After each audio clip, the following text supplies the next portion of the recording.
Y hablemos hoy sobre las características de los discípulos de Jesús. En la primera parte hablamos sobre las virtudes que se requieren para ser parte en el reino de Dios. Y dentro de esas virtudes aparece la pureza y resplandor, la gratitud por el amor a Dios, el corazón sometido al escrutinio divino, ojos que reflejan el corazón limpio y hablar verdad y amar a sus enemigos. Esas son las virtudes que describen o caracterizan a los que son parte en el reino de Dios o quieren ser parte de él. Y el domingo pasado estuvimos en el capítulo 6 de Mateo y hablamos sobre los pilares que fortalecen el carácter de cada persona que es miembro en el reino de Dios. Y son 4 los pilares que destacamos: una motivación correcta, un tesoro verdadero, un verdadero enfoque y una búsqueda prioritaria.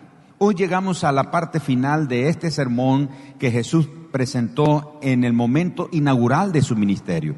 Y como he explicado, este sermón está en nuestras Biblias distribuido en esa forma, en capítulos y en versículos. Pero cuando Jesús lo presentó, no fue en esa manera. Era una sola plática, por supuesto, que Jesús hizo, y Mateo registró ese sermón, y cuando lo escribió, no lo escribió con capítulos y versículos. Era un solo libro, un solo texto.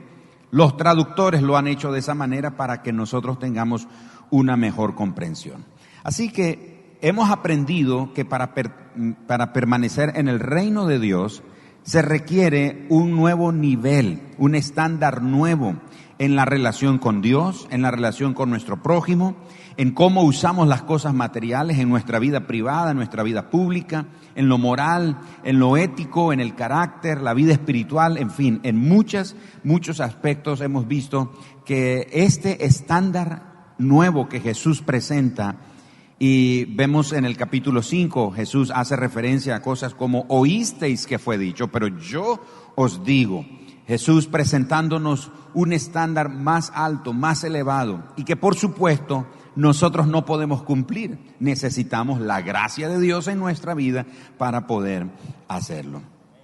Hoy vamos a hablar entonces y cerrando la serie, sobre las características de los discípulos. Vamos a ir un poco más personal con los discípulos. Vamos a ver un poco más en el corazón de ellos, más que algunas características externas. Vamos a ver lo que tiene que ver con la motivación de su corazón. Mateo capítulo 7, entonces, en los primeros 12 versículos, vamos a destacar la siguiente característica. El discípulo de Jesús, o los discípulos de Jesús, piensan lo mejor de los demás y procuran ayudarles. O de manera en singular, piensa lo mejor de los demás y procura ayudarles. En los primeros 12 versículos encontramos lo que hemos leído en infinidades de veces nosotros los cristianos, y hemos escuchado cantidades de sermones al respecto sobre el juzgar a los demás, y luego sobre la oración. Pidan y se les dará, busquen y hallarán, toquen y se les abrirá, etc. Vamos a ver inclusive que en esta parte aunque Jesús está haciendo mención de la oración, Jesús no está dando un sermón sobre la oración. El énfasis no es sobre la oración. Vamos a ver entonces acerca de qué se trata. Comienza diciendo: no juzguéis para que no seáis juzgados, porque con el juicio con que juzgáis seréis juzgados, y con la medida que medís os será medido. ¿Y por qué miras la paja que está en el ojo de tu hermano y no echas de ver la viga que está en tu propio ojo? ¿O cómo dirás a tu hermano: déjame sacar la paja de tu ojo y he aquí la viga en el ojo tuyo? Y Jesús dice: hipócrita, saca primero la viga de tu propio ojo y entonces verás bien para sacar la paja del ojo de tu hermano. Luego Jesús continúa hablando y dice: pidan y se les dará, busquen y hallarán, llamen y se les abrirá, porque todo lo que pidan, todo el que pida recibe, el que busca halla, al que llama se le abrirá. Y luego Jesús dice: ¿qué hombre hay que si su hijo le pide un pedazo de pan le da una piedra, o si le pide pescado le da serpiente? Jesús está hablando de todo esto y luego agrega: pues si vosotros siendo malos sabéis dar buenas dádivas a vuestros hijos, cuánto más vuestro Padre que está en los cielos les dará las cosas que necesitan. Y él dice: dará buenas cosas a los que le pidan. Y Jesús termina esa parte de su sermón hablando de verso 12. Así que todas las cosas que queráis que los hombres hagan con vosotros, así también haced vosotros con ellos, porque esto es la ley y los profetas. De manera entonces que la primera característica es: piensa lo mejor de los demás y procura ayudarles. Los rabinos en el tiempo de Jesús decían o advertían sobre el peligro de juzgar a las demás personas. El que juzga a su prójimo favorablemente, decían los rabinos, será juzgado favorablemente por Dios. Ahora, sería difícil realmente encontrar a quien no haya en algún momento de su vida haya hecho algún grave juicio erróneo contra una persona o una situación o cualquier asunto. O también puede ser que no sería difícil encontrar a quienes hayan sufrido de parte de otros un juicio grave, un juicio erróneo. De manera entonces que Jesús nos dice: no juzgues. Ahora, hay aquí tres cosas muy importantes que debemos de considerar. Tres razones para no juzgar a nadie. La primera de ellas es que nunca conocemos totalmente los hechos y a las personas. No conocemos totalmente todos los hechos, los detalles de todos los hechos, ni a las personas.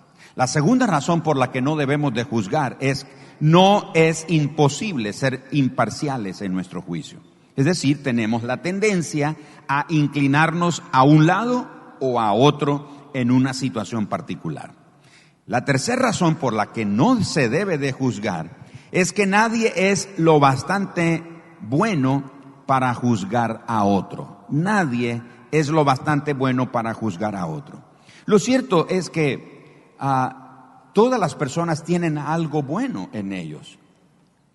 Lo que sucede es que lo que nosotros vemos a primera vista es solo lo que está en la superficie, pero no conocemos el corazón, el motivo del corazón de la persona. Solamente Dios es imparcial. Él sí es realmente imparcial. Y por otro lado, nadie es lo bastante bueno para juzgar a otro. Nos da la idea de que no podemos nosotros ponernos en el punto de juzgar a otra persona sin antes considerar nuestra propia vida. Sin embargo, Jesús está aquí dándonos un punto muy importante. Jesús está dando por hecho que no juzguemos. Ahora, escuche bien esto. Jesús primero está diciendo: no juzgues, pero también sí está dejando abierta la puerta a que juzguemos. Ahora, ¿cómo es esto? Si Él dice que no juzguemos, pero sí está diciendo que juzguemos. ¿Cómo es esto? Vamos a ver. Jesús está diciendo, bueno, tengo que explicar que la palabra juzgar en su original es una palabra que cuando se tradujo al español se interpreta también como criticar, como poner una crítica o tener un comentario muy demasiado severo, con una crítica demasiado severa sobre una cosa, una persona, una situación en particular. Entonces, cuando Jesús dice no juzgue, lo que Jesús está diciendo es lo siguiente: no critiques a menos que estés preparado a intentar hacer mejor lo que criticas. Entonces Jesús dice, ok, sí puedes juzgar. A eso es lo que me refiero cuando digo, Él está diciendo no juzgues, pero tampoco está cerrando la puerta a que juzgues. Él dice, no juzgues si no estás listo a hacer mejor eso que estás juzgando. Pero si estás listo y preparado para hacer mejor eso que tú criticas, entonces juzga. De lo contrario, mejor cállate. Mejor no digas nada. Mejor quédate callado.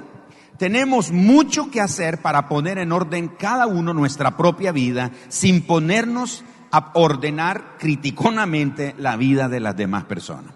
Por eso Jesús está diciendo, no trates de sacarle a tu hermano esa basurita que tiene en su ojo cuando tú tienes una gran viga en tu ojo. Entonces dice, primero trata tu asunto para que puedas ayudar a tu hermano. De manera entonces que Jesús está diciendo aquí, piensa lo mejor y ayuda en la medida de lo posible a todos los demás. Tenemos que aprender a concentrarnos en nuestros propios defectos y dejarle a Dios que Él trabaje con los defectos de las demás personas. Pero muchas veces nosotros estamos juzgando, estamos criticando.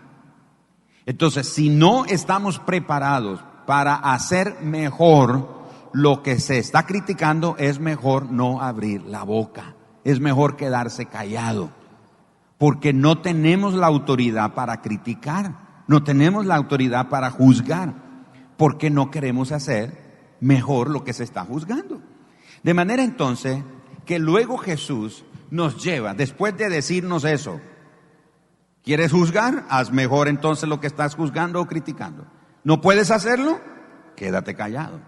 Pero aparte de eso, Él nos lleva luego a la cima del Everest del carácter y la ética cristiana, enseñándonos que así como nuestro Padre Celestial nos trata bien y nos ayuda, de esa misma manera debemos hacerlo nosotros con los demás. Jesús está diciendo en la oración, el que pide, recibe. El que llama, o al que llama se le abre. El que busca, halla. De nuevo, Jesús no está hablando sobre la oración. Podemos sacar un sermón, unos principios y lecciones sobre la oración, pero el tema ahí no es la oración. El tema ahí es que Jesús está diciendo, así como ustedes acuden a su Padre Celestial y le piden ayuda y Él les da buenas cosas, de esa misma manera ustedes tienen que estar listos, dispuestos a ayudar a los demás. Ahora, en los tiempos antes de Jesús se decía lo siguiente, muchas voces decían lo siguiente: no hagas a otros lo que no quieres que te hagan a ti. Es por eso que Jesús viene y presenta un estándar elevado, diferente, nuevo. Por eso Él en el capítulo 5 dice, oísteis que fue dicho, ojo por ojo, diente por diente. Yo les digo, amen a sus enemigos. Entonces, en la cultura judía, en el tiempo de Jesús, ese refrán era dicho por muchos rabinos, muchos profetas, mucha gente decía, no hagas a otro lo que no quieres que te hagan a ti. Si usted escucha bien, esa expresión tiene un aspecto negativo. No hagas a otros lo que no quieres que te hagan a ti. Entonces viene Jesús y nos da el otro lado de la moneda. Y Jesús nos dice que el otro lado de la moneda de esa reflexión es positiva. Y Él dice lo siguiente. Él le pone entonces una expresión positiva y dice, todo lo que queráis, escuchen, todo lo que queráis que los demás hagan por vosotros, hacedlo vosotros con ellos. Así que una cosa es decir, no debo hacer daño a nadie, no debo hacerles lo que no me gustaría que me hicieran. Esa es una cosa. Pero otra cosa muy distinta es decir, debo dejar lo que esté haciendo para ayudar a otros y ser amables con ellos. ¿Cómo me gustaría que ellos hicieran y fueran conmigo? En una palabra, Jesús está diciendo, procura por todos los medios posibles ayudar a los demás. Así que Jesús nos da la primer característica de un discípulo de Él. Es que ese discípulo piensa mejor de los demás y procura ayudarles. ¿Se acuerda que Jesús dijo, el que quiera ser mi discípulo, que se niegue a sí mismo? El evangelio es de negación, es duro, es confrontativo. Imagínate, ¿tú quieres ser mi discípulo? Ok, piensa lo mejor de los demás. ¿Cómo me estás pidiendo, Jesús, que yo piense lo mejor de este individuo? Tú no sabes lo que me hace, tú no sabes lo que dice, tú no sabes lo que es, tú no lo conoces. Piensa lo mejor de él. Es más, dice Jesús, no solo pienses lo mejor de él, en la medida que puedas ayudarle, siempre ayúdale. No, Jesús, así no jugamos, como dicen los niños. Cuando uno era niño, ¿verdad? Y iba perdiendo. ¿Cuántos estaban jugando una vez de niño y le iba ganando otro? Y decía, no, así ya no juego. A ver, levante la mano, a mí me pasó. Siempre había alguien que nos superaba. No, pues así ya no juego. Ah, no, Jesús, así ya no me parece eso, Jesús. Yo te amo, yo quiero seguirte, yo quiero que seas mi Señor y eso, pero no me pidas eso. Mire que Jesús viene y transforma esa expresión, lo que no quieras que otros te hagan, no lo hagas a ellos, es algo que no nos mueve. En otras palabras te dice, no te metas a problemas, no digas nada de nadie y no te vas a mover. Y Jesús dice, tú quieres ser mi discípulo, si quieres ser mi discípulo tienes que hacer algo. Y lo que tienes que hacer es pensar lo mejor de los demás y estar dispuesto a ayudarle siempre que puedas. De manera entonces que Jesús nos enseña que solo el que tiene el amor de Cristo en su corazón puede observar la forma positiva de la regla de oro, porque perdona como le gustaría que lo perdonen, le gustaría que lo perdonaran, ayuda como querría que le ayuden, elogia como querría que lo elogien, comprende como le gustaría que lo comprendieran, siempre está buscando formas de ayudar.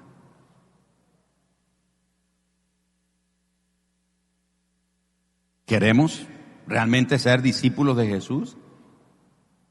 Por eso en más de una ocasión la gente decía, dures esta palabra. Oye, mira, Jesús me está diciendo que ame a mi enemigo. ¿Qué? Yo tengo un familiar, y no sé por qué me estoy acordando de esto, pero tengo un familiar que, un hermano de mi mamá adoptiva, él, en su vida de joven, tomaba licor y tenía enemigos. Y un día unos enemigos lo emboscaron ahí donde él vivía y lo atacaron con machetes y le hicieron una herida aquí en su rostro. Él tiene una herida, una cicatriz aquí en su rostro que le afectó su ¿cómo se llama? La mejilla y la barbilla y todas esas cosas. Ahí tiene una gran cicatriz. Imagínate, alguien te hizo algo y vienes a Cristo y Jesús te dice, ámalo. ¿Qué? Sí, ámalo. Pero es que mira lo que me hizo, ámalo. Pero es que tú no sabes cómo es Él, piensa lo mejor de Él. ¿Sabes por qué? Porque ¿se acuerdan que en la oración del Padre Nuestro Jesús dijo, y oren, Padre nuestro que estás en los cielos, santificado sea tu nombre, dice Jesús todo eso? Luego dice, perdona nuestra falta como nosotros perdonamos a los que nos han ofendido o herido. ¿Saben ustedes que cuando nosotros oramos la oración del Padre Nuestro, y quizás hoy algunos van a dejar de orarlo, es firmarle un cheque en blanco a Dios cuando dices, perdona mis ofensas como yo perdono a los demás? En otras palabras, le estamos dando un cheque en blanco a Dios diciéndole, Señor, trátame a mí como yo trato a las demás personas. Así que Jesús dice, no te quedes así a un lado sin meterte en problema con nadie. Ponte al servicio de otros. Piensa lo mejor de ellos y estés dispuesto siempre a ayudar. Ahora, ¿qué juzgamos cuando juzgamos un asunto? Debemos de juzgar las acciones o los frutos de las personas, no las motivaciones. Las motivaciones del corazón no es un asunto nuestro, ese es un asunto de Dios. A Él le corresponde. Primera de Corintios capítulo 4, verso 5, la Nueva Traducción lo dice de esta manera. Así que no juzguen a nadie antes de tiempo, es decir, antes de que el Señor vuelva, pues Él sacará a la luz nuestros secretos más oscuros y escuchen, revelará nuestras intenciones más íntimas. Entonces Dios le dará a cada uno el reconocimiento que le corresponda. Pero no nos toca a nosotros. Nosotros juzgamos la conducta, el comportamiento, el fruto de la persona. La motivación que tuvo la persona, ese no es un asunto nuestro, eso le corresponde a Dios. El problema es que cuando nosotros nos ponemos a criticar y a juzgar, estamos tratando de examinar el corazón de la persona. Estamos tratando de, no, es que esa persona es así, así, así. No nos corresponde a nosotros eso. Y de nuevo, si vamos a juzgar, si vamos a criticar, estemos preparados para hacer mejor eso que estamos criticando. Si no, como dice la Escritura, pon guarda a mi boca. ¿No es cierto? Segunda característica. El discípulo de Jesús mira las cosas no a la luz del tiempo, sino a la luz de la eternidad. Versículos 13 al 14. Generalmente hemos oído esta parte y hemos oído sermones sobre el camino al cielo, el camino al infierno y eso. Y aunque se puede aplicar, pero Jesús realmente lo que está hablándonos aquí es que un discípulo de Él tiene que tomar una decisión de uno u otro lado. No puede estar en dos lados. Pero además de eso, el discípulo de Jesús tiene que tener una perspectiva a la eternidad. Jesús está diciendo que todos tenemos que seguir un camino. Por ejemplo, Moisés le dijo al pueblo de Israel, te he puesto hoy la vida y el bien. la muerte y el mal. Escoge la vida para que puedas vivir y tu descendencia. Josué le dijo al pueblo de Israel también: escogeos hoy a quién vais a servir. Así que todos estamos en un punto en nuestra vida cuando tenemos que escoger uno u otro lado. Jesús habla entonces de dos caminos, de dos puertas, uno que es espacioso y uno que es estrecho. Él dice que lo que Jesús nos está mostrando es que el camino espacioso promete resultados inmediatos. ¿Tú quieres ser un discípulo mío?, dice Jesús. Bueno, quiero que sepas que muchos van por este camino y esta puerta que es espaciosa, que ofrece resultados al sonar del dedo. Pero si tú quieres ser mi discípulo, tienes que venir por este camino estrecho, donde los resultados no se obtienen inmediatamente. Los resultados están lejos, porque las cosas duraderas, las cosas que duran para siempre, no se hacen deprisa. Toma tiempo. ¿Se acuerda que el apóstol Pablo, hablando de la leve tribulación que tenemos que enfrentar, dice: porque nosotros no vemos las cosas que se ven, las que son temporales, nosotros vemos las cosas que no se ven, las que son eternas, las que permanecen para siempre? Entonces Jesús está diciendo aquí que sus discípulos, la única manera que pueden tener claro los valores en su vida es ver no el principio sino el fin. Cuando uno empieza la vida cristiana, y este año creo que yo cumplí, si no saco mal las cuentas, creo 37 años, 36, 37 años de caminar con Jesús. Cuando yo comencé mi vida cristiana, mis pasos en el evangelio siendo un joven de 14 años, si me hubieran dicho todo lo que tenía que pasar en mi vida como un creyente, posiblemente me hubiera desanimado. Dice: no, yo no quiero pasar eso, yo no quiero eso. No, Señor, no cuentes conmigo para eso. No. Pero ¿qué me ha hecho a mí y a los creyentes alrededor de la historia del mundo cristiano, de la vida cristiana? ¿Qué nos ha hecho mantenernos firmes? Que estamos viendo al futuro, allá. No estamos viendo el principio, no estamos viendo así como un paso a la vez. Vamos dando paso a paso, pero tenemos puesta la mirada allá, en el resultado final. Nosotros hemos usado aquí en Mundo de Fe un eslogan inspirado en las palabras del apóstol Juan, en la primera de Juan, de que aún no somos lo que llegaremos a ser, pero vamos hacia allá. Tenemos esa perspectiva. Un discípulo de Jesús entonces tiene que tener esa perspectiva. Él tiene que ver las cosas no a la luz del tiempo, no a la luz de las circunstancias que nos rodean, sino a la luz de la eternidad.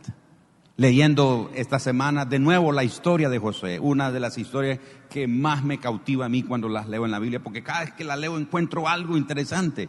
Pero me cautiva el hecho de que José se revela a sus hermanos y José le dice a sus hermanos: no se preocupen.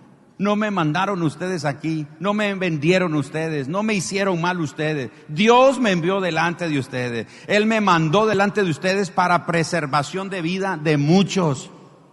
Solamente alguien que tiene puesta su mirada en el final, en el resultado final, que ve las cosas no a la luz de las cosas temporales, sino a la luz de la eternidad, es una persona que puede ser un discípulo de Jesús. Porque si vemos las cosas que nos pasan, hermano, yo creo que viendo las cosas que vemos, no deberíamos de estar aquí hoy nosotros, deberíamos de estar en otro lado, desanimados, desalentados, porque las cosas están complicadas, las cosas en el mundo, no solo aquí en Nicaragua, en el mundo las cosas están complicadas. Hay guerras, hay crisis, hay desesperación. Esto de la pandemia está afectando a países enteros. Brasil se está diciendo que puede ser una gran explosión que afecte a toda Latinoamérica, porque es imparable lo que está ocurriendo en ese país y en otras partes del mundo. Es increíble. Uno oye esas cosas y uno ve la vida, uno ve como discípulo de Jesús, uno comienza a ver las cosas con la luz de lo que nos está pasando. Nos desalentamos, nos desanimamos, pero hemos aprendido a ver las cosas a la luz de la eternidad. Hay un propósito más elevado, hay un propósito más alto, hay algo mejor que Dios tiene, y se cumple la palabra de Dios, que a los que a Dios aman, todas las cosas van a ayudarle para bien. Y eso hace que nosotros podamos estar siempre firmes por la gracia del Señor. Por cierto, yo quisiera esta mañana que honremos a todos los médicos, no solamente aquí en nuestro país, pero los médicos del mundo, sobre todo los que han estado en la primera línea de batalla. Algunos hasta ofrendaron sus vidas por causa de esto, de esta pandemia en el mundo, y muchos siguen todavía ofreciendo su servicio, ofreciendo sus vidas. Yo quiero que honremos a los médicos aquí de nuestro país, de nuestra iglesia, si tenemos, y los del mundo, con un fuerte aplauso a esa gente que ha estado en la primera línea. Vamos a honrarlos, por favor, esta mañana. Sí, gracias médicos por ponerse en la primera línea y estar siempre dispuestos a servir a sus semejantes. Gracias a Dios por ellos. Tercer característica es: sus buenos frutos revelan la motivación del corazón. Versículos 15 hasta el versículo 23. De nuevo, recuerden que Jesús está hablando en un mismo tema. No está hablando de una cosa en este versículo y otro. Sigue con el mismo hilo desde el capítulo 5. Ahora Jesús nos dice en el versículo número 15: guárdense de los falsos profetas, porque van a venir disfrazados, van a estar entre ustedes. Luego él dice en el verso 17 que el árbol, todo buen árbol da buenos frutos, el árbol malo da frutos malos. No puede el buen árbol dar malos frutos, ni el árbol malo dar buenos frutos. Por todo el árbol que no da buen fruto es cortado, echado en el fuego, así que por su fruto los conoceréis. Luego en el versículo 21 Jesús sigue hablando de estos personajes. Cuando Jesús dice: no todo el que me dice Señor, Señor entrará en el reino de los cielos. Jesús no está hablando de otras personas, sigue hablando de estos falsos profetas. Le dicen Señor, y él dice: no todo el que me dice Señor, Señor entrará en el reino de los cielos, sino el que hace, escuchen esa palabra, el que hace la voluntad de mi Padre que está en los cielos. Muchos me dirán aquel día: Señor, en tu nombre echamos demonios, en tu nombre sanamos enfermos, en tu nombre hicimos muchos milagros, hicimos cruzadas, campañas, predicaciones, congresos, seminarios, etcétera, etcétera. Hicimos todo eso, y dice Jesús: y yo les voy a decir, apártense de mí, porque yo no les conozco. Una de las cosas que Jesús está diciendo aquí: hay gente que está haciendo cosas que yo nunca le pedí que hicieran. Cuando él dice apártense, yo no los conozco, yo no les pedí que hicieran eso. Pero Jesús, usamos tu nombre, usaron mi nombre, pero yo no les di esa autorización. ¿Por qué? Porque Jesús nos está hablando que el fruto o los buenos frutos revelan la motivación del corazón de un discípulo. Pero Jesús pone la contraparte, y la contraparte son los falsos profetas. El falso profeta quizás use la vestimenta correcta, use el lenguaje o el léxico correcto, pero la verdadera prueba de cualquier enseñanza es esta: fortalece a las personas para sobrellevar las cargas de la vida.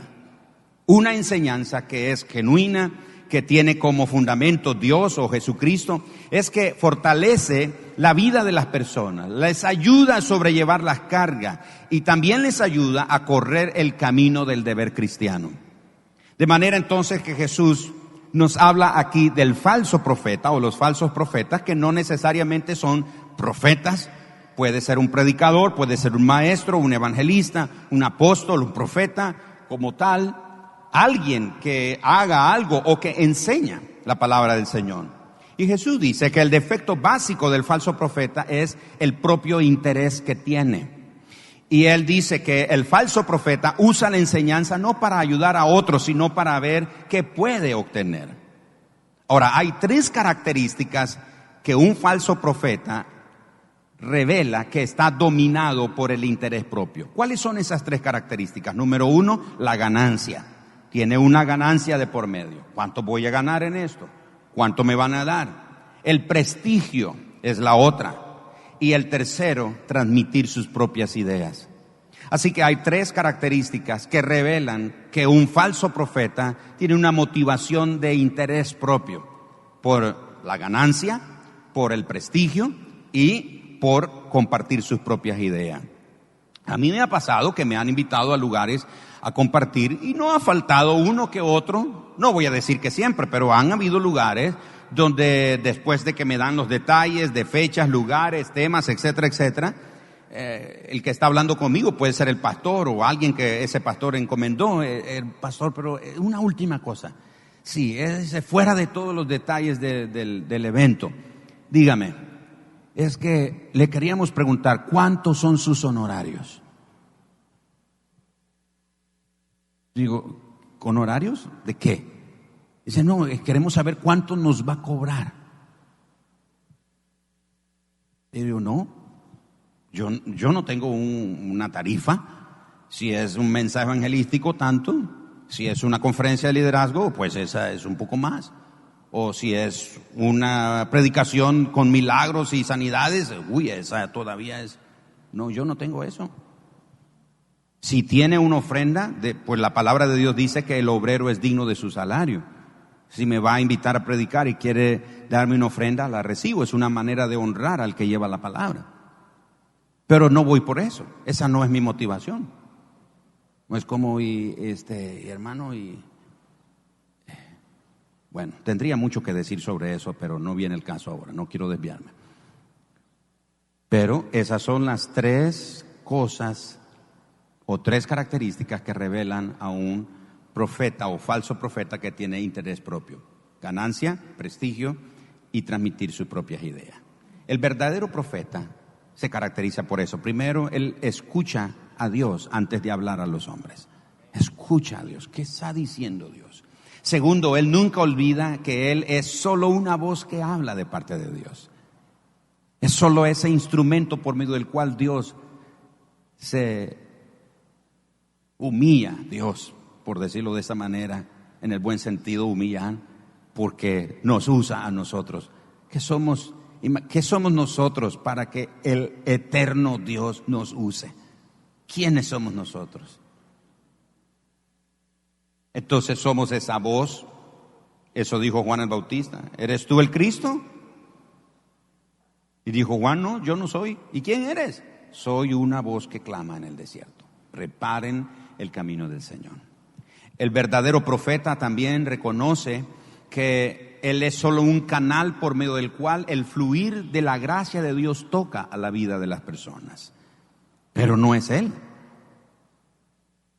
Hace muchos años me ocurrió algo interesante, y Dios definitivamente lo hizo, no fui yo, tengo que admitirlo. Y Pastor David debe recordar a esta hermana, una hermana que se llama Rosario, ¿verdad? No tengo noticias de que ella ya no esté aquí, pero me acuerdo que ella tenía un tumor en la cabeza. Y estábamos oramos por ella, y el Señor la sanó. Va al médico y dice, señora, el tumor ya no está, el Señor. La operaron y todo, pero ya no había tumor. Ella viene a la iglesia y da el testimonio en la iglesia de que el Señor la sanó. Pero ella agrega y dice, cuando el pastor me puso las manos y yo sentía esto. Y esta carne, que yo no tengo mucha, por cierto, pero esta naturaleza comenzó a inflarse. Ungido del Señor, yo.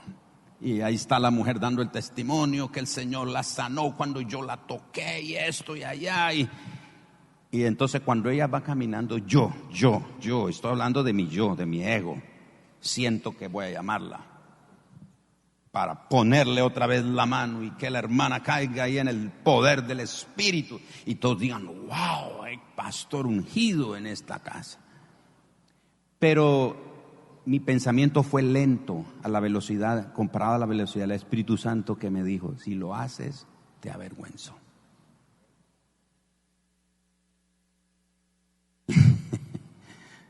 Ok, que se vaya la hermana, que se siente. Hermanos, tenemos que reconocer, solo somos ese instrumento. Él es el que se lleva la gloria, Él es el que merece la exaltación. Él es el que merece el reconocimiento. Somos solo un instrumento, un vaso, una vasija. Sin su gracia no somos nada. Es Él el que lo hace. Así que el verdadero profeta tiene que reconocer eso. Jesús dice entonces que si una persona usa su nombre con pretensiones y motivaciones falsas, llegará el día en que rendirá cuenta. Eso es lo que está diciendo aquí cuando dice: muchos me dirán aquel día, Señor, en tu nombre echamos fuera demonios, en tu nombre hicimos esto y allá y lo otro. Y Jesús dice, el que usó mi nombre con pretensiones y motivaciones falsas, llegará el día que va a rendir cuenta y sus verdaderos motivos serán expuestos y será echado de mi presencia.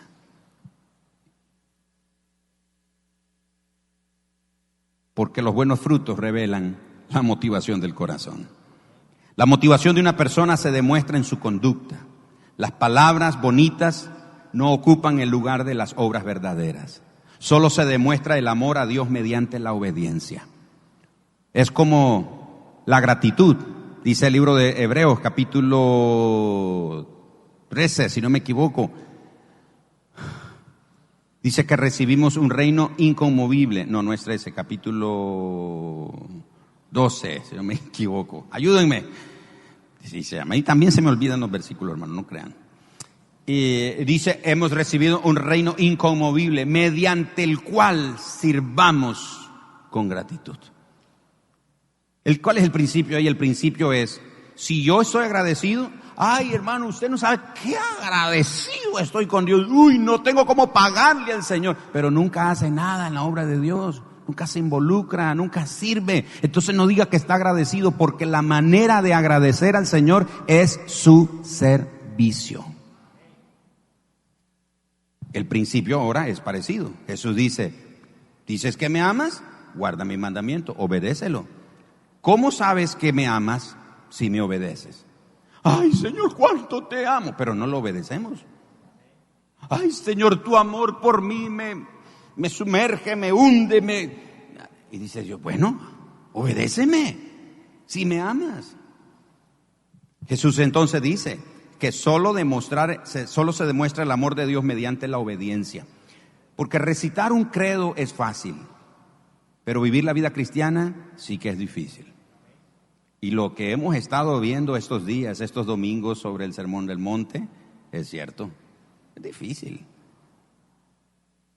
Señor, este tipo, mira la cicatriz que me dejó y me dices que lo ame. Cuando yo aprendí que ojo por ojo, diente por diente. No, ámalo. No. Si quieres que se me controle la presión, Jesús, no me pidas eso. Porque apenas me dices que ame a mi enemigo, uy, ¿cómo se me sube la presión, Jesús? Tráigame una. ¿Con qué se baja la presión? ¿Con Coca-Cola? Tráigame una gaseosa para que se me baje porque mira lo que Jesús dice.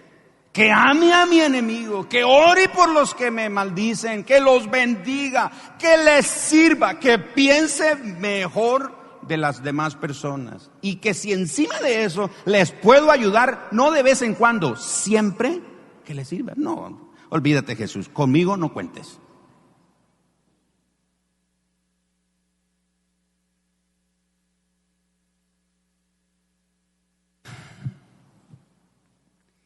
Yo estoy aquí oyendo el sermón y miren que no se oye nada. Porque estos pensamientos nos ponen reflexivos. Nos hace pensar realmente qué está pasando con nuestra vida. Porque el amor sin obediencia es imposible. Finalmente, la cuarta característica de un discípulo de Jesús: obedece para permanecer inconmovible. Hemos estado leyendo estos versículos desde el 24 al 27 los domingos anteriores. Cualquiera pues que me oye estas palabras y las hace, le compararé a un hombre prudente que edificó su casa sobre la roca. Vino la lluvia, ríos se desbordaron, soplaron vientos, golpearon contra aquella casa y no cayó, porque estaba fundada sobre la roca. Lo contrario de aquel que oye las palabras de Jesús y no las hace, le comparo a un insensato que edifica la casa sobre un arenal. Viene el viento, la lluvia, soplan fuertes vientos contra esa casa, la botan porque no está fundada sobre la roca. Solo una casa cuyo cimiento está firme podrá resistir la tormenta.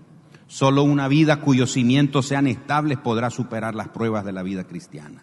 Y para ello Jesús demanda dos cosas. Número uno, demanda que las personas escuchen. Una de las grandes dificultades que enfrentamos hoy en día es el hecho de que la gente a menudo no sabe lo que Jesús dijo. No falta el cristiano que dice: pastor, ¿dónde está el versículo que dice que Jesús dijo, ayúdate que te ayudaré. Ni Jesús dijo eso, ni aparece en la Biblia.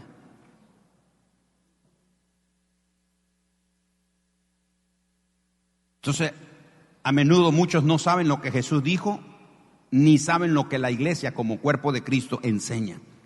Pero el asunto es peor todavía, porque algunos a menudo tienen una idea totalmente equivocada de lo que Jesús dijo, o de lo que la iglesia como el cuerpo de Cristo, la institución llamada cuerpo de Cristo, enseña. Entonces Jesús dice, demando de la gente que escuche. Segundo, Él demanda que las personas hagan. ¿Se acuerdan?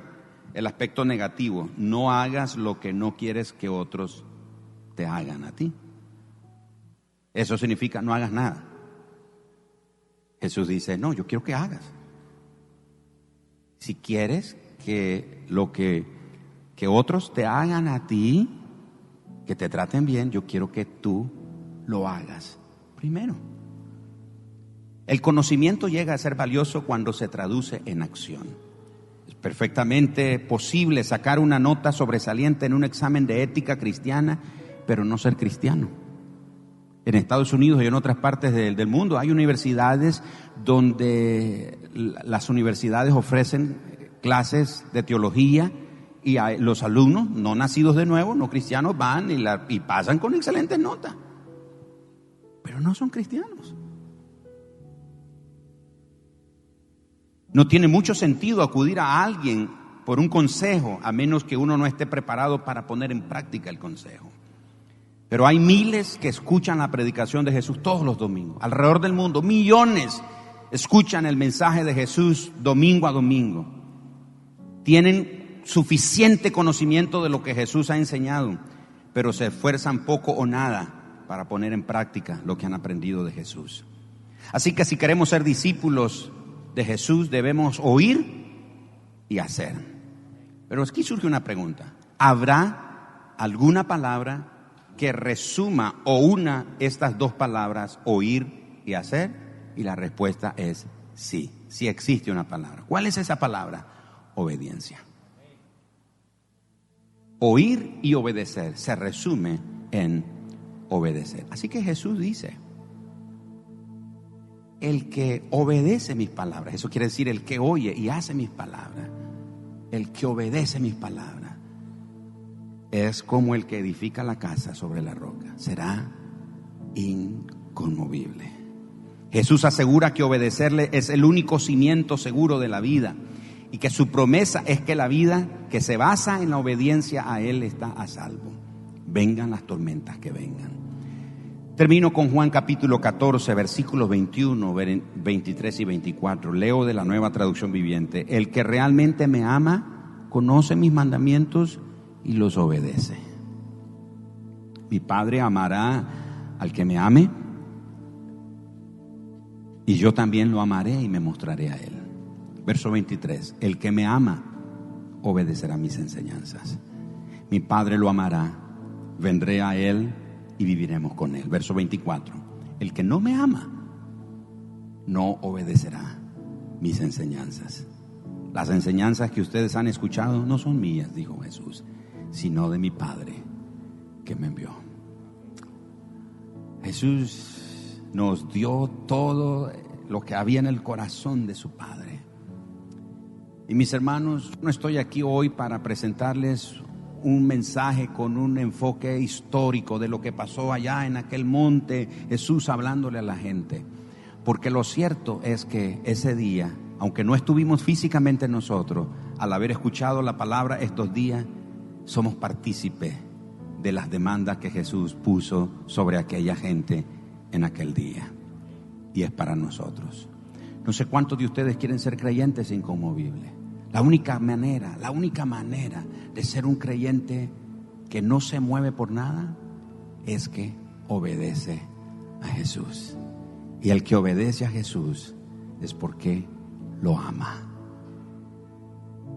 Incline su rostro, por favor. Quiero hacer 2 llamados esta tarde antes de irnos. Y nos iremos ya en un par de minutos. Pero quiero hacer 2 llamados. Y el primero es muy importante. El otro lo es también. Pero quiero comenzar con este. Quiero hacer un llamado a aquellos cristianos que ya son discípulos de Jesús, que hace un tiempo atrás hicieron una profesión de fe pública para recibir a Jesús como el Señor y el Salvador de sus vidas. Pero los deleites de la vida, los afanes de la vida, las preocupaciones de la vida, la vanagloria de esta vida, los deseos de los ojos, lo han enfriado, lo han desanimado, te han alejado del Señor y te has convertido en un simpatizante del Evangelio. Eres un guardador de reglamentos o de normas o tradiciones y vienes a la iglesia por la tradición y eres un cristiano por tradición, pero en tu corazón, en ese corazón que era como un horno que ardía, ya no hay calor, está frío, pero el Espíritu Santo quiere volver a encender ese corazón.